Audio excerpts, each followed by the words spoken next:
So people quasi contract ना एक important question है और इंस्टीट्यूट सीधा इसको पूछ सकती है 7 मार्क्स के लिए। अभी ना स्टूडेंट्स को टॉपिक थोड़ा सा कंफ्यूजिंग लगता है, लेकिन इस वाले वीडियो में अपन इसकी मेमोरी टेक्निक समझेंगे कि आप सारे पॉइंट्स को लास्ट तक कैसे याद कर सकते हो और फटाफट से इसको रिवाइज करते हैं एकदम फास्ट वे में। So people first of all quasi contract, पहले तो ना मेरी एक चीज समझना कि नॉर्मल कॉन्ट्रैक्ट में क्या होता है, ऑफर होता है, एक्सेप्टेंस होता है, कंसिडरेशन होता है, उसमें हर चीज प्रॉपरली होती है। लेकिन क्वासी कॉन्ट्रैक्ट में तो ना ही ऑफर होता है ना ही एक्सेप्टेंस होता है, फिर भी इसको कॉन्ट्रैक्ट माना जाता है क्योंकि इसको लॉ कॉन्ट्रैक्ट मानती है, क्योंकि इसको लॉ कॉन्ट्रैक्ट मानती है।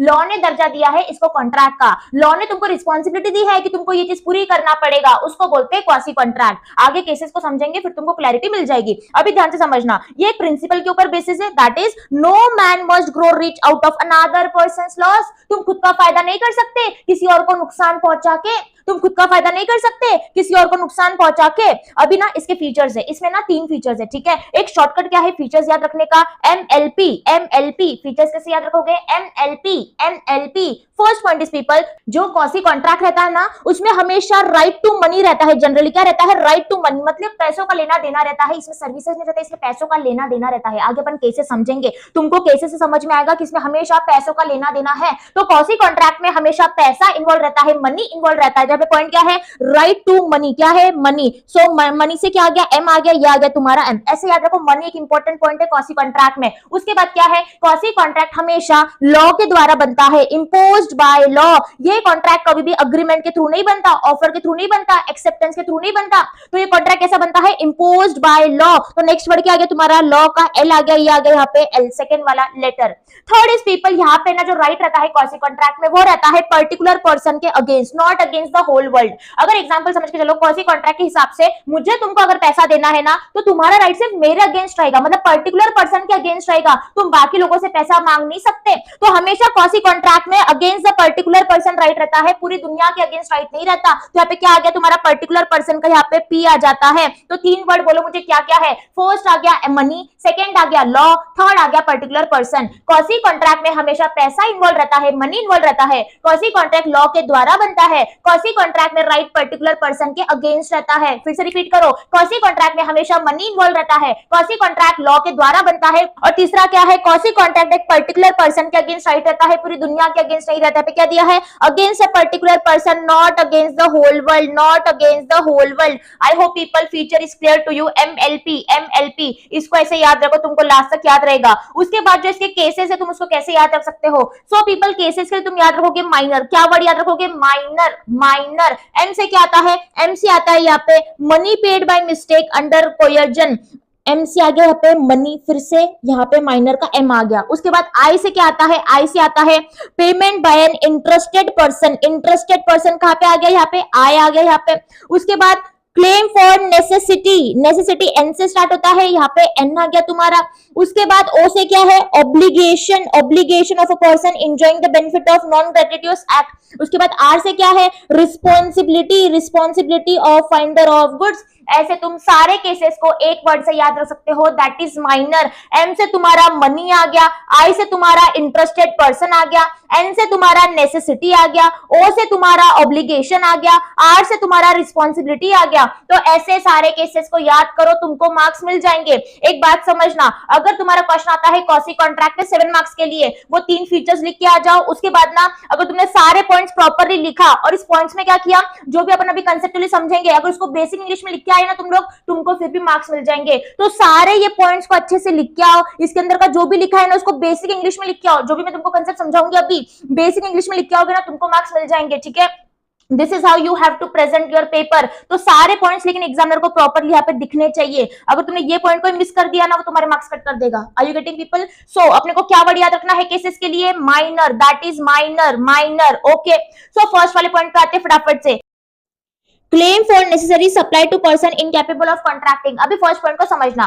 फर्स्ट पॉइंट बोलता है अगर कोई नेसेसरीज प्रोवाइड करता है, मतलब food, shelter, clothes, medicine provide करता है, किसको, इनकैपेबल पर्सन को। इनकैपेबल मतलब माइनर हो सकता है, अनसाउंड माइंड पर्सन हो सकता है, ओल्ड पर्सन हो सकता है। तो उस ओल्ड पर्सन को, उस अनसाउंड माइंड पर्सन को पैसा फिर से लौटाना पड़ेगा अपनी प्रॉपर्टी में से। ये दिया है फर्स्ट वाले पॉइंट में। अभी ना ध्यान से एग्जाम्पल को समझना, फिर तुमको क्लैरिटी मिलेगी। अभी ना तुम्हारे नेबर में ना एक दादाजी रहते थे, उनका ना इस दुनिया में कोई नहीं था। एक उनकी तबियत बिगड़ जाती है, तुम उनको हॉस्पिटल लेके जाते हो, सारा मेडिकल एक्सपेंसेस करते हो। तो तुमने यहाँ पे क्या किया, तुमने यहाँ पे उनको नेसेसरीज प्रोवाइड किया, तो इस केस में दादाजी को क्या करना पड़ेगा, अपनी प्रॉपर्टी में से तुमको पैसा लौटाना पड़ेगा। यहाँ पे तुम्हारे दादाजी के साथ कोई अग्रीमेंट नहीं हुई थी, कोई ऑफर नहीं था, कोई एक्सेप्टेंस नहीं था, फिर भी यहाँ पे लॉ मानता है कि yes this is quasi contract, और यहाँ पे दादाजी की रिस्पॉन्सिबिलिटी आ जाएगी तुमको पैसा लौटाने की। Okay, so people this was the first point, I hope this is clear to you. तो जो मैंने तुमको समझाया ना उसको एकदम बेसिक इंग्लिश में लिख के आ जाओ, तुमको मार्क्स मिल जाएंगे। इस पॉइंट को प्रॉपर्ली लिख के आ जाओ, ठीक है। बेसिक इंग्लिश में कैसे लिखोगे, example, if a incapable person is provided with any necessity by another person, that another person will get a reimbursement, that's it. If incapable person is provided by any necessity by another person, then the another person will be get a reimbursement. ऐसा लिख दो, तुमको मिल जाएगा। Basic English में लिख के आ जाओ। Next is people, payment by an interested person. Second वाला पॉइंट को समझना। देखो यहाँ पे जिसकी जिम्मेदारी थी उसने पेमेंट नहीं किया, एक इंटरेस्टेड पर्सन ने पेमेंट किया, तो उस केस में जो इंटरेस्टेड पर्सन था उसको अपना पेमेंट वापस मिल जाएगा। इंस्टीट्यूट के एग्जांपल से समझाऊंगी, फिर तुमको क्लैरिटी मिलेगी। अभी ध्यान से समझना।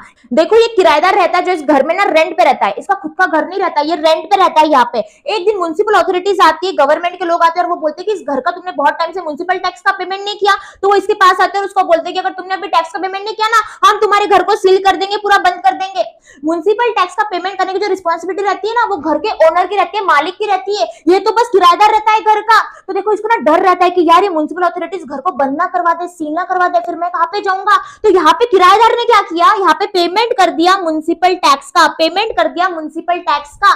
तो यहाँ पे बोला गया है अगर कोई इंटरेस्टेड पर्सन पेमेंट करता है तो उसको वापस अपना पेमेंट मिल जाएगा रियल ओनर से।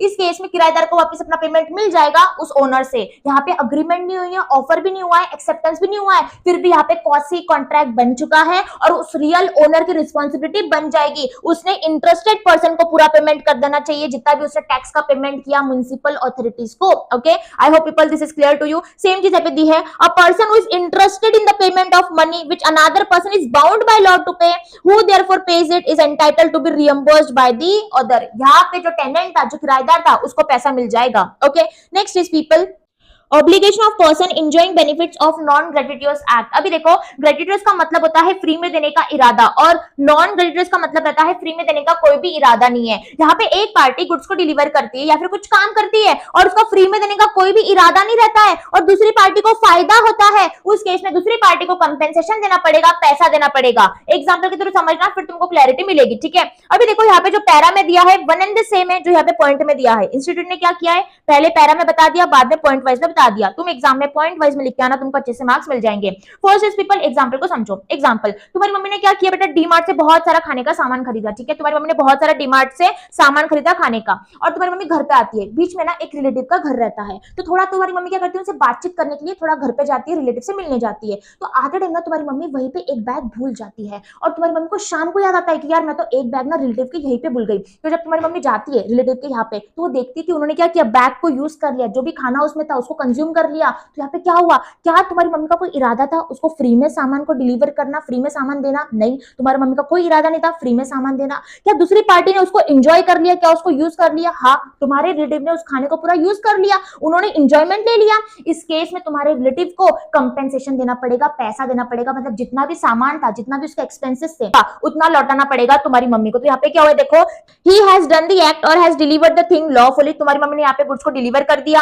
ही has not do so gratuitously, तुम्हारी मम्मी का कोई इरादा नहीं था फ्री में करने का। And the other person enjoy the benefit, यहाँ पे दूसरी पार्टी ने, तुम्हारे रिलेटिव ने क्या किया, उस खाने को एंजॉय किया। उस केस में उनको कंपेंसेशन देना पड़ेगा, कंपेंसेशन देना पड़ेगा तुम्हारी मम्मी को, ठीक है। ये आ गया क्वासी कॉन्ट्रैक्ट में। यहाँ पे कोई अग्रीमेंट नहीं है, यहाँ पे कोई ऑफर नहीं, यहाँ पे कोई एक्सेप्टेंस नहीं है, लेकिन यहाँ पे लॉ ऑब्लिगेशन डालता है, रिस्पॉन्सिबिलिटी डालता है उस रिलेटिव के ऊपर कि उनको क्या करना पड़ेगा, जो भी कंपेंसेशन बनता है वो लौटाना पड़ेगा, ठीक है। Next is people, responsibility of finder of goods. देखो फाइंडर ऑफ गुड्स मतलब जिसको गुड्स मिलते हैं ना उसको बोला जाता है फाइंडर ऑफ गुड्स। मैं रास्ते से जा रही थी, मुझे रास्ते में ना एक डायमंड रिंग मिलती है, मतलब मैं बन जाऊंगी फाइंडर ऑफ गुड्स। यहाँ पे लॉ मेरे ऊपर एक रिस्पॉन्सिबिलिटी डालता है, फाइंडर ऑफ गुड्स के ऊपर एक रिस्पॉन्सिबिलिटी डालता है। फर्स्ट रिस्पॉन्सिबिलिटी क्या है, to take proper care of property as a man of ordinary prudence would take. मतलब जब मुझे कुछ गुड्स मिलते हैं रास्ते में से, वो डायमंड रिंग मिलती है, मुझे उसका इस तरीके से ध्यान रखना चाहिए कि वो मेरे खुद के गुड्स है, as a man of ordinary prudence would take. Next is people, no right to appropriate the goods. मतलब अप्रोप्रिएट मतलब मैं उसको यूज नहीं कर सकती, किसी और के गुड्स को मैं यूज नहीं कर सकती।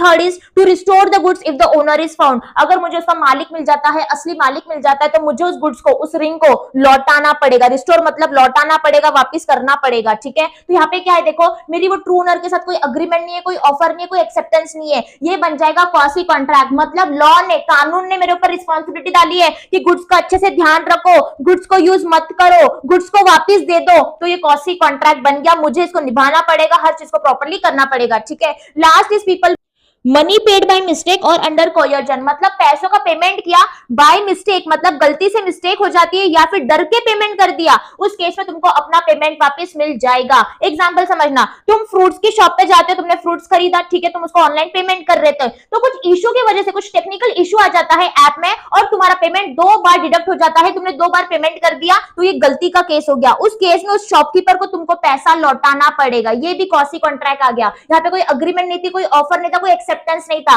इस केस में यहाँ पे लॉ बोलता है रिस्पॉन्सिबिलिटी बन जाएंगी इस यहाँ पे फ्रूट सेलर की, कि उसको पूरा पेमेंट तुमको वापस करना पड़ेगा। This is a case of quasi contract. So people, I hope this is clear to you. मैंने थोड़ा फास्ट में समझाने का ट्राई किया है, आई होप आपको सब कुछ समझ में आ चुका है। एंड बेटा, अगर आपको कोई भी टॉपिक में अगर डिफिकल्टी आती है, आप मुझे कमेंट सेक्शन में बताना, मैं उस टॉपिक पे आपके लिए वीडियो लेके आ जाऊंगी। So people, all the best for your studies. आपका पेपर जरूर अच्छा जाएगा बेटा, क्योंकि हार्डवर्क को हमेशा रिवॉर्ड मिलता है, तो मेहनत करते जाओ, आपको जरूर इसका फल मिलेगा। So meet you in the next video.